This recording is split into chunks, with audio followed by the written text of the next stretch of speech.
Bonjour à tous, c'est Benoît85, on se retrouve pour un nouvel épisode de For My Tape. Cette semaine, bon, j'ai noté que très peu de sorties, hein, bon, ben, c'est comme ça. En tout cas, une chose est sûre, c'est que ces sorties, ben, on reste plus ou moins dans les précédentes reviews que j'avais faites, hein.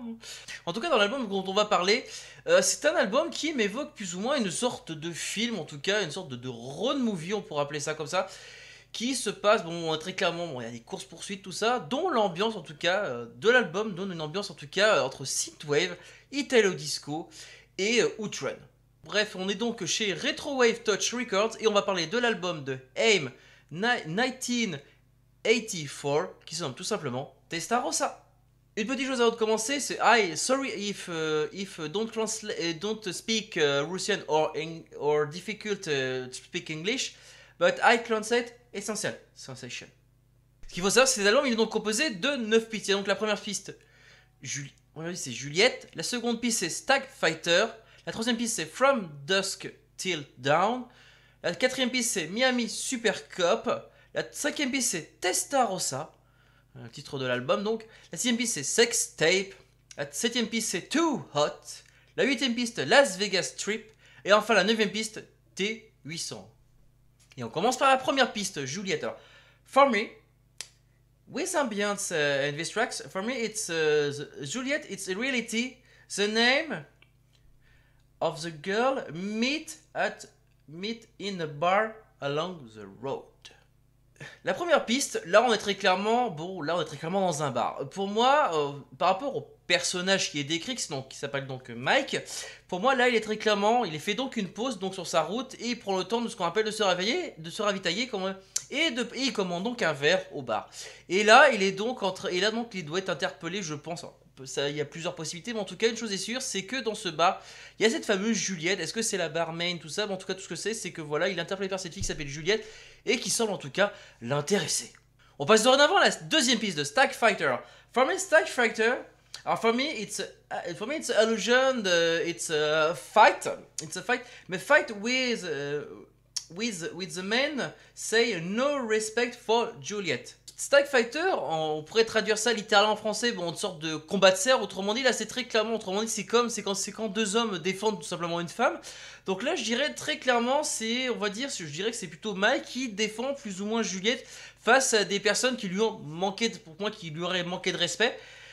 Et donc ça se part comme ça, parce que c'est pour moi, ça évoquerait plutôt ce genre de truc comme ça. Donc on peut imaginer les bouteilles qui cling comme ça, les bouteilles qui tapent enfin c'est des combats de bouteilles, ça tape du poing, tout ça. On peut imaginer qu'il y en a un qui atterrit sur le billard, qui peut être par là, tout comme ça. D'ailleurs ces personnes pourraient mettre, alors je pense ça pourrait mettre en tout cas des bikers, pourquoi pas. On passe dorénavant à la troisième piste, From Dusk Till Dawn. Alors, my first illusion in this tracks, it's a reality. This track is in a compilation for Halloween 2019. But this track here in this album, for me it's an allusion the chase with the man. Désolé si j'ai eu des peu de difficulté à traduire ça littéralement en anglais, mais en gros, ce qui se passe, c'est que pour moi, c'est cette piste. Alors, ce qu'il faut savoir, c'est que cette piste était utilisée pour une compilation pour Halloween 2019. Mais là, dans cet album-là, cette piste, elle m'écrit plutôt une sorte de. Parce qu'on entend des cris, on entend un cri de femme, on entend aussi également des comme ça. Donc, pour moi, c'est très clairement, on va dire, très clairement une sorte de course-poursuite. Ils sont en fait poursuivis par les hommes, enfin Mike est poursuivi par les hommes qu'il a tabassés, hein, tout simplement ils sont là donc venus se venger, parce que faut savoir que Juliette Cyr en avait marre justement d'être très certainement poursuivi, enfin d'être embêté par ces hommes-là, et elle a demandé si elle pouvait l'accompagner. Donc et voilà, et donc forcément eux pour se venger, ils sont en train de le suivre, et bon ben voilà, et ils ont malheureusement on va dire perdu, voilà. On passe dorénavant à la quatrième piste, Miami Super Cup. Alors for me, a few words this track c'est After the biker, it's a time for cop. For me, it's evocation, pursuit. Dans cette quatrième piste, donc, on est donc dans Miami Super Cop. Pour moi, là, on est très clairement, c'est la course poursuite avec la police. Là, on est très clairement comme ça, et je dirais, et par contre, comme le personnage, comme c'est indiqué ici, hein, vous pouvez le lire. Voilà. on peut imaginer ici que, comme c'est indiqué, que Mike, on peut savoir que même s'il est poursuivi par la police et qu'il ne s'arrête pour aucune autre raison, c'est-à-dire qu'il va ne s'arrêter que lorsqu'il aura atteint son but, là, techniquement, on va dire que il essaye d'éviter donc simplement les pièges de la police pour essayer de l'arrêter, mais il ne les tue pas. Hein. Voilà, on va dire, il les arrête tout simplement, il ne les tue pas.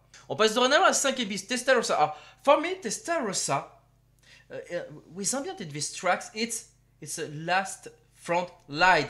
It's the end and jump is here. But with the police rear, difficulty. Hein. La 5e piste, donc Testarossa, là on est très clairement dans la dernière ligne droite. Il va arriver, on sent qu'il arrive très clairement parce que le rythme est quand même beaucoup plus accéléré. On sent qu'il y a une forme de stress dans cette piste là. On est vraiment donc comme je dis à la dernière ligne droite. On est donc vers la dernière ligne droite. Il faut donc se presser. Il faut donc se presser, vraiment terminer le boulot. Le boulot veut prêt et terminé, mais il doit malheureusement sommer la police avant. Et c'est vraiment cette phase-là qui se passe littéralement dans cette piste-là. On passe maintenant à la 6e piste, Sextape. Alors, Sextape... sorry, but... wow. It's very hot. Enfin... En français, si je voulais que je comprenne Sextape, bon c'est littéralement, je pense que vous avez compris très clairement l'allusion, hein, j'ai pas à vous expliquer tout ça. Et en plus, with ambient et with tracks, with is ensemble, Sextape, wow, it's very hot, hein. Woo. Et on passe maintenant à la 7e piste, Too Hot. Too Hot is for me, Hugh, it's a time for the second round, hein. Très clairement la 7e piste pour moi parce que Too Hot c'est très clairement, on sent que c'est pour moi la suite logique. On a vraiment dit que il est vraiment, ils sont motivés donc ces deux là parce que vraiment la piste pour moi ça évoque tout simplement comme son nom indique la seconde partie quoi. Et on passerait d'avant à la 8e piste, Las Vegas Strip. Alors for me Las Vegas Strip it's a illusion of it's casino pour moi. For me c'est use money in a casino. For me, it's illusion, cling. Et on termine dorénavant avec la 9e piste, T800 là. For me, it's already T800. It's already the name it restricts. It's already it's illusion of celebrate Terminator, but in reality it's already because Mike receive a new order, and it's a time for Mike back road. I imagine the scene. Mike rest. No, Juliet. The drive in my job. The road cold. Voilà ce que j'avais à dire individuellement sur chaque piste. Par contre, si on ensemble le film, donc on commence donc là on suit donc l'histoire de Mike, donc un mystérieux conducteur de voiture qui passe donc sa vie sur la route, hein, c'est très clairement ça, et qui passe donc ses temps libres à boire, qu'on va dire à carburer au whisky, comme on dira en français.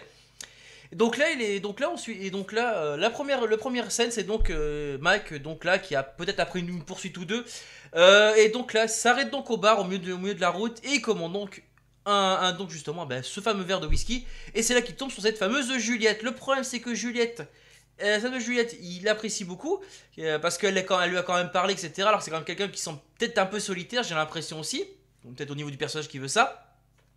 Ce qui est sûr, c'est qu'en tout cas, elle se fait insulter cette Juliette, il ne supporte pas, il se fight avec les gars, bon, et il a réussi à leur mettre une bonne raclée. Le problème, c'est que Juliette en a un peu marre de cette vie-là, parce que à mon avis, ça peut être la première fois qu'elle se fait insulter, et elle demande donc si elle peut l'accompagner. Il accepte. Le problème, c'est que on est donc à la 3e piste, où malheureusement les personnes auxquelles il a fait demander le respect, comme on dit, voilà, par rapport à Juliette. Le problème, c'est qu'ils se font poursuivre donc par ces personnes-là. On est donc dans l'espèce donc From Dusk, on est donc à la poursuite. Il réussit néanmoins à les arrêter. Bon, je rappelle qu'il ne les tue pas, il ne tue jamais ses adversaires, c'est bien indiqué. Donc en tout cas, il a réussi en tout cas à les stopper. On peut imaginer peut-être en utilisant les barres de fer, ou en tout cas peut-être en tapant, peut-être en ouvrant la vitre et puis en tapant un petit peu dessus, comme dans fameux Full Throttle, vous voyez ce que je veux dire, dans cette fameuse scène de poursuite avec les motards, où il doit les stopper comme ça. Et après les avoir semés, il se dit cool, on est enfin tranquille. Mais pas de chance, il y a une voiture de police qui était garée juste à côté, et comme sa voiture est recherchée, ben, il est poursuivi par la police.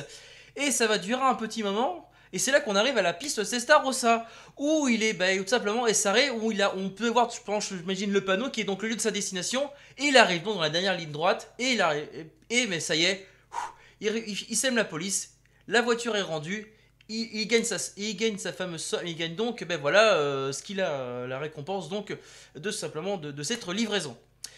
On va dire que toutes ces émotions, ça donne, on va dire, ça émoustille un petit peu, et c'est donc qu'on est là forcément, parce qu'elle a su sauver la vie, elle a vécu pas mal de trucs, on va dire, et c'est là que, on va dire, c'est le moment de la fameuse détente un peu particulière, qui sont donc la piste 6 et 7. On arrive donc à la piste 8 où une partie de ce qu'il a gagné où il donne sans doute une partie de ce qu'il a gagné à cette fameuse Juliette, où qu'elle va dépenser un petit peu dans un casino, hein, enfin très certainement peut-être à Las Vegas, ça se trouve c'est peut-être ça, ou peut-être au fameux strip justement de Las Vegas. Mais le voilà qui est rappelé pour un nouveau. Ben voilà, il est de nouveau interpellé pour un nouveau travail, pour une nouvelle, de conduire un nouveau véhicule. Malheureusement, Juliette tente visiblement de lui dire de rester parce que on va dire qu'elle lui a quand même sauvé l'ami, elle veut quand même changer sa vie. Mais il y a de fortes choses. Mais malheureusement, on va dire, c'est pour ça que j'ai donné un peu cet aspect-là d'acteur. En tout cas, moi je le vois comme ça. C'est quelqu'un qui est pour ça que justement T800 dans le sens où justement c'est quelqu'un qui est un peu comme un Terminator, on va dire. Il a comme s'il n'évoquait aucune émotion. Pour lui, il n'a que son boulot. Alors, on va dire c'est ça comme s'il n'est vraiment ancré que pour ça. Pour lui, sa vie c'est son boulot. Et strictement c'est ça. Pour lui, sa vie c'est conduire. Et donc là, j'imagine donc la scène. Elle essaie de le retenir. Mais il prend sa voiture et néanmoins le truc qu'il fait c'est que comme il lui a sauvé les miches, on peut imaginer par exemple comme le Terminator dans la première scène, il ouvre la pièce, il fait un pouce, il fait un pouce levé et là on en sent et là c'est le générique de fin. En tout cas une chose est sûre, thank you Retrowave Touch Record and Aim 1980 for this album, thank you.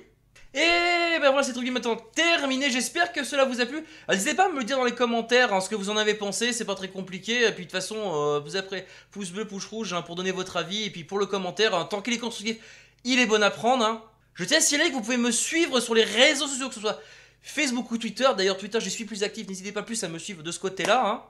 Si vous désirez me parler directement, ça soit par intermédiaire de votre clavier ou en vocal directement, c'est pas très compliqué. Il y a le lien d'un serveur Discord qui est disponible en haut de la chaîne ou dans le descriptif de l'épisode. Allez, sur ce, moi je vous laisse et je vous dis donc à la prochaine. Ciao!